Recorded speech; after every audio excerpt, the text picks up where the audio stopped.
Milan-Cremonese, 23 agosto, in quella che è stata la mia reaction, analisi, chiamatela un po' come preferite. Io tra i tanti aspetti ho sottolineato il Milan non può avere un solo attaccante in rosa. Ecco, siamo arrivati al 27 d'agosto, la situazione è rimasta la stessa e quindi lo ribadisco, anzi adesso sta diventando qualcosa di assurdo, di incredibile, che sicuramente ci pone anche un po' ancora una volta nel giudicare gli addetti ai lavori con un grosso punto interrogativo, perché un club come il Milan, ribadisco, non può avere un solo attaccante rosa. Sì, ma Boniface, le visite mediche, il Milan si è tutelato, ha deciso di no, ci può stare, ma Harder, sai, troppi incastri, lo Sporting voleva prima sostituirlo, l'Allegri forse non era così entusiasta. Tutto questo non è un alibi, tutto questo è un aggravante. È un aggravante. Il Milan non può ridursi al 27 d'agosto con una sola punta in rosa e non sa quasi neanche che pesci prendere. È grave, è grave. No, oggi forse mi faccio anche una grossa risata nei confronti di quelli che mi dicono ma con l'Inter sei molto duro, poi con le altre invece un po' più morbido. Attenzione, non lo nego neanche, non l'ho mai negato perché io sì, davvero, col carattere che mi trovo, tendo a essere molto più duro, critico nei confronti di un qualcosa a cui tengo. Quindi sì, è vero, ma oggi al Milan, oggi, no al al Milan, a chi sta operando nel Milan, questo va detto, perché ho sentito e abbiamo anche fatto tanti complimenti verso le uscite. Sapete, ciò come si chiama la Okafor sono stati venduti bene, ma il vendere bene è legato molto anche a chi vuole acquistare, a quanto è disposto a tirar fuori, dove invece il Milan doveva operare, anche farlo con una certa forza, e lì al momento sta fallendo. Poi ancora attenzione, io sento che oggi il nome più caldo per il Milan è Rabiot, che per carità è l'uomo di Allegri. Cioè, ma il Milan ha 50 centrocampisti. Il Milan ha 50 centrocampisti e oggi l'uomo più vicino al Milan in entrata è Rabiot. Cioè, io vedo delle robe, ma delle robe che ancora una volta mi porta a dire è arrivato Tare, ma forse ancora non c'è connessione, forse. Non lo so, io tutto questo ragionamento lo giro a voi, come lo trovate voi? No, ditemelo un po'. Adesso ne parliamo e approfondiamo. Prima, come al solito, un paio di robette di rito. Vi invito a lasciare un like, il solito pollicione perché c'è sempre l'algoritmo che ci rompe le scatole, ci mette sempre i bastoni fuori le ruote e quindi noi lo abbiuffiamo, no, a suon di like. Se volete potete dare hype, fate un po' come preferite. Vi invito ovviamente anche ad iscrivervi per seguire i prossimi contenuti e non lo so, io mi aspettavo anche una chiusura di un colpo e quella chiusura credo che arriverà dal Napoli perché pare che sia veramente tutto chiuso per Elmas e si parla forte, fortissimo, sempre più vicino Oliund e quindi credo che il prossimo movimento in entrata di cui parleremo sarà un giocatore tanto per cambiare del Napoli e poi qualcuno si chiede perché io col Napoli sono di manica larga, cioè ragazzi vabbè, non è questa la sede adatta, anzi poi lo riprendo perché un passaggio è decisivo. E quindi se volete aggiornatevi anche sulle altre piattaforme perché ormai siamo su TikTok, su Instagram, ho aperto questo canale Telegram dove vi vado ad aggiornare un po' su tutto e vi ringrazio perché in tanti anche lì mi seguite. Vi rimando tutto in descrizione. Grazie, ad ogni modo, grazie davvero di tutto. No, del Napoli per chiudere, perché la grande forza del Napoli innanzitutto è stata prendere i giocatori a inizio mercato. Cioè, al primo giorno di ritiro, praticamente Conte aveva già la squadra fatta. Oggi sono accorgimenti. Si è infortunato Lukaku, questo non era preventivabile. E sta andando a prendere l'attaccante. Forse, almeno ad oggi, è più vicino il Napoli a prendere la riserva della riserva, che poi tanto riserva non è perché parliamo di un investimento da 45 milioni. Quindi pensate un po' voi il Napoli che sta cucinando. Pensate un po' che sta combinando il Napoli.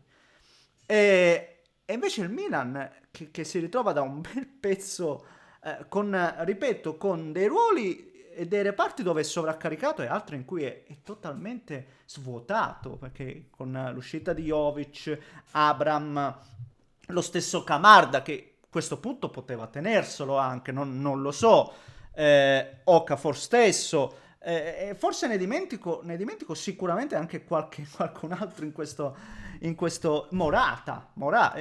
quindi cioè, il Milan non può essere in questa situazione e si era secondo me mosso anche bene per Boniface, ma cioè, non doveva rallentare così tanto, cioè tu non ti puoi mettere nelle condizioni al 27 d'agosto o 26 perché ormai lo danno per saltato l'affare, ma tu devi aspettare che Harder si decida completamente lui, che lo Sporting prima trovi la riserva e forse lo stesso Milan comunque non è così, non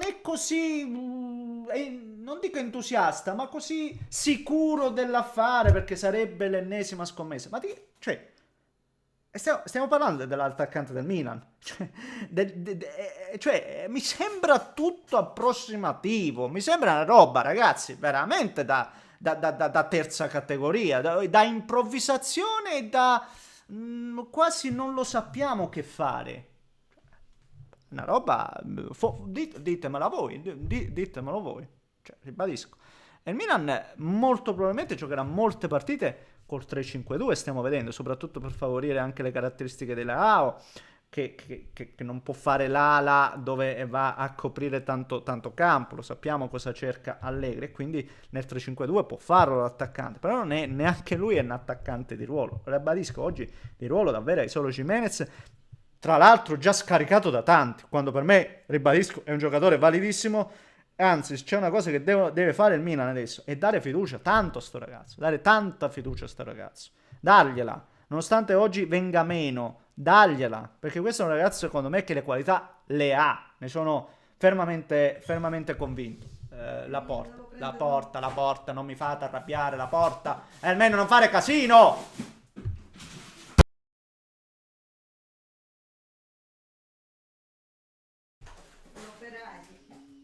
Il ghiaccio. Il ghiaccio. Sì, sì.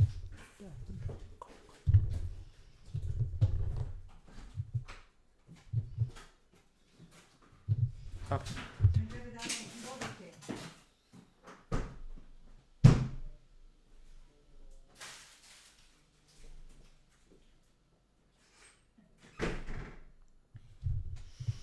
mi sono scordato pure che dovevo. No, sostanzialmente questo è il punto, ragazzi. E questo è il punto. Vediamo. Oggi forse il nome più caldo, forse Vlahovic. Forse, vi dico forse perché non neanche si sa. Tra Vlahovic e Dobbik, cioè, è una cosa inusuale.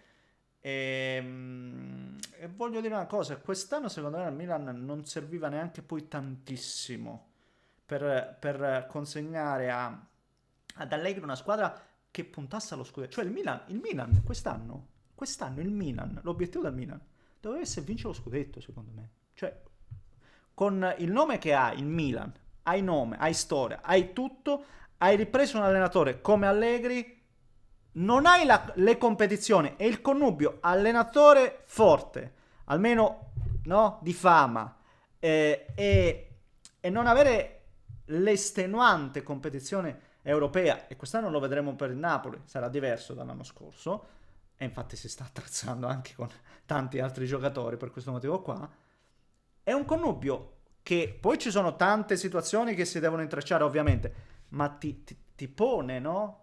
Ti pone ti dà tanti vantaggi, ecco, ti dà tanti vantaggi. E il Napoli, sì, scusate, il Milan oggi, io infatti l'ho piazzata seconda nella mia prediction, il Milan oggi, ribadisco, sembra più debole dell'anno scorso, più debole. E il Milan, e parlo del Milan dirigenza, Roberto, loro festeggeranno per il fatto che il bilancio è straapposto, entrate, uscite, è fantastico. Ma ancora una volta, ed è il motivo per quale lato Inter sono ugualmente spaventato, è che a questi qua, quando parliamo di fondi di investimento, a questi qua i risultati sportivi non interessano, non interessano, zero gli interessano, ma pochino gli interessa. Gli interessa far quadrare i conti, valorizzare qualcosina, uscire, entrare, quando c'è il malloppo dentro, a posto. E questa è, questa è. Signori, fatemi sapere a questo punto cosa ne pensate voi, commentate, likeate, se volete iscrivetevi al canale, un grande abbraccio da Neschio.